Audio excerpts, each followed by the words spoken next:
Shalom, shalom, all praise, glory, and honor goes to Yahawah, Bahashem, Yahweh Shah, for giving us His truth. Brother Khan, coming at you with another video through the spirit and power of Yahawah, Bahashem, Yahweh Shah. And in this video, we're going to talk about what is the duties of a godly woman. What do the Most High God require of a godly woman? This is the book of Genesis, chapter 2, verse 18. And it reads, "And the Lord Yahawah God said, it is not good that the man should be alone. I will make him a helpmeet for him." So the Lord, He made a help meet for the man. So you women, you have to listen to your husbands. You have to get in order. You have to do whatever the Most High require of you to please your husband. This is how you get your blessing, right? Let's read that again. It's the book of Genesis, chapter 2, verse 18. And it reads, "And the Lord Yahawah God said, it is not good that the man should be alone. I will make him an help meet for him." So your job is to help your man, encourage your man, encourage him when he's down. You know what I'm saying? Try to be a pillar of rest to your man. If he wants you to cook, you know what I'm saying, make him a steak. You know what I'm saying? Make sure he feels comfortable, you know what I'm saying? And it's nothing wrong with the man helping and cooking for the woman as well. But this role is about the role of a woman, the role of a godly woman, right? This is the book of Genesis, chapter 3, verse 16, and it reads, "Unto the woman he said, I will greatly multiply thy sorrow and thy conception. In sorrow thou shalt bring forth children, and thy desire shall be to thy husband, and he shall rule over thee." So the man is the head of the household. You know what I'm saying? This is just the natural order that the Most High created. You know what I'm saying? The man is the head of the household. You know what I'm saying? According to the scriptures, man. The man is the head of the household. So everything relies off of him. You know? This is the book of 1 Corinthians chapter 11, verse 3. And it reads, "But I would have you know that the head of every man is Hamashiach, and the head of the woman is the man, and the head of Hamashiach is Yahawah." So that's the natural order, man. The head of the woman is the man, and the head of us is Hamashiach. And the head of Hamashiach is Yahawah. That's the order, you know what I'm saying? You cannot break the order. So you sisters out there, you have to get in order, man. You have to get in order under a righteous man. You know what I'm saying? Rather, if you're not with your baby's father, if you find a man in this truth, you have to get in order under that man. You know what I'm saying? Because that's the natural order. That's how the Most High look at it. But Esau, he look at it as the woman is the head of the house, which is completely backwards, man. You know what I'm saying? So a woman's job is to protect the house. You know what I'm saying? That's the natural order of the woman, is to protect the house and to feed and clothe the kids, man.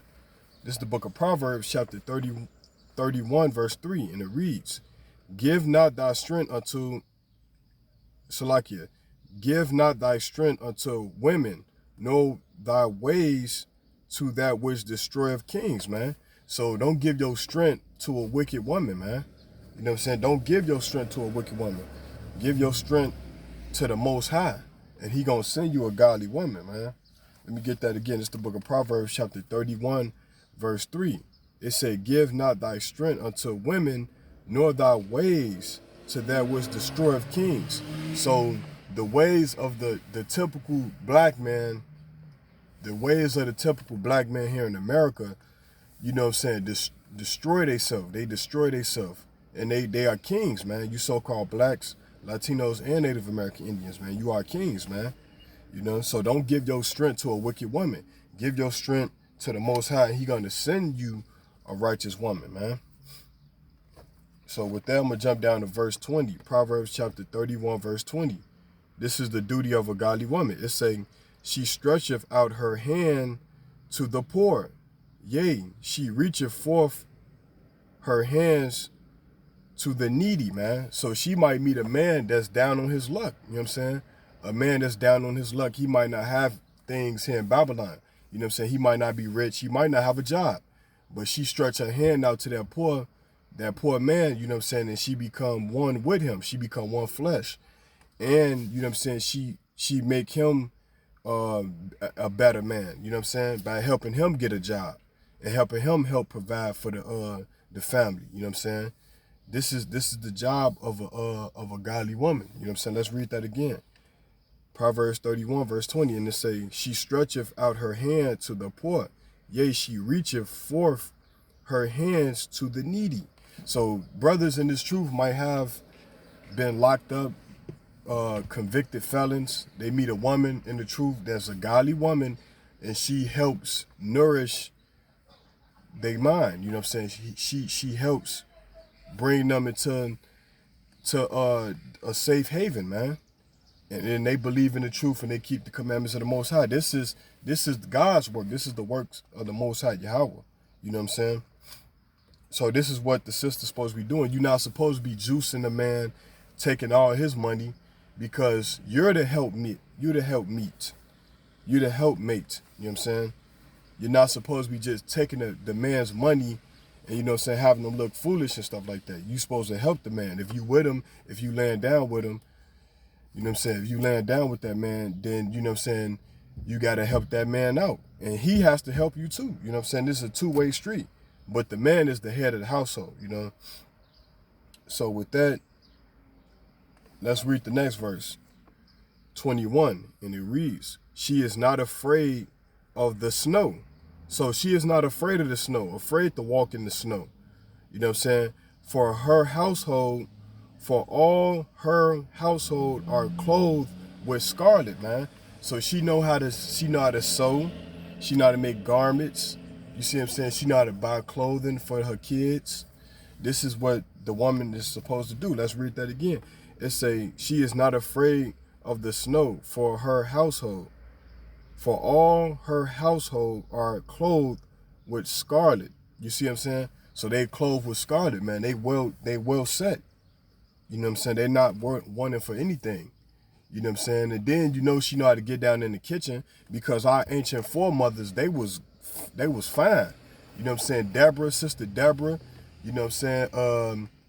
Mary, all our sisters, our foremothers, man. Abraham's wife, Sarah, our foremother, you know what I'm saying? They was fine, you know what I'm saying? And they was very submissive to their husband, man. This is what we got to teach among our women, to stop back talking your man, stop being a dragon, you know what I'm saying? Be submissive, you know what I'm saying? Try to comfort your man, be a pillar of rest. This is what makes everything flow smooth, man, within the blacks and Hispanics and Native American Indian people. You know what I'm saying? So we must continue to preach these commandments, man, to our people. So Salakia, it was something else I wanted to bring out too.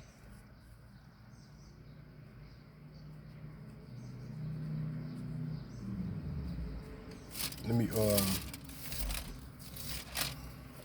go to the book of Deuteronomy. I'm gonna show you what happens when we don't follow the commandments, when you sisters are not in order. You know what I'm saying? This is what happens. This is Deuteronomy chapter 28, verse 54, and it reads, so that the man that is tender among you and very delicate, his eye shall be evil towards his brother, and towards the wife of his bosom, and towards the remnant of his children which he shall leave. So this is what happens when we don't follow the commandments. That same man that woman clothed and brung in her house, you know what I'm saying, to have him to be the ruler over her house, his eye is going to be evil towards his wife now. That's because he's not keeping the commandments. You know what I'm saying? This is why we must keep these commandments, man. Because, you know what I'm saying, the man has to keep the commandments. He has to make sure his house is keeping the commandments. That way, it's no arguing. You know what I'm saying? There's no disagreements. There's no division in this house, man. You know? And that's what we find now here in Babylon. You see a lot of division among the so-called blacks, Latinos, and Native American Indians, man. You know, let me show you something too. Let's go to the book of Micah. the book of Micah, chapter 7, verse 6. This is the curses right here. It say, for the son dishonoreth the father, the daughter raises up against her mother, the daughter-in-law against her mother-in-law.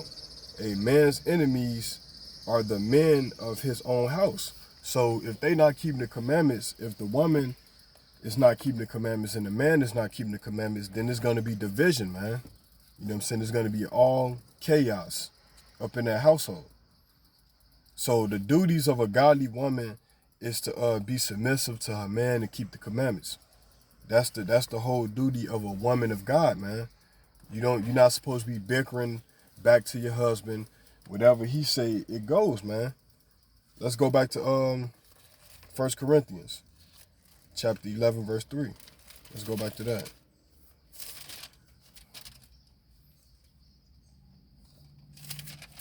First Corinthians chapter 11, verse 3, and it reads, but I would have you know that the head of every man is Hamashiach, and the head of the woman is the man, and the head of Hamashiach is Yahawah.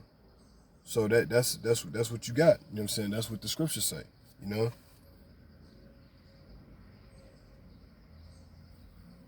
So that's what you have. You know what I'm saying? You women got to get in order, man. With that, I hope this video is edified through the spirit and power of Yahawah Shem Yahushua.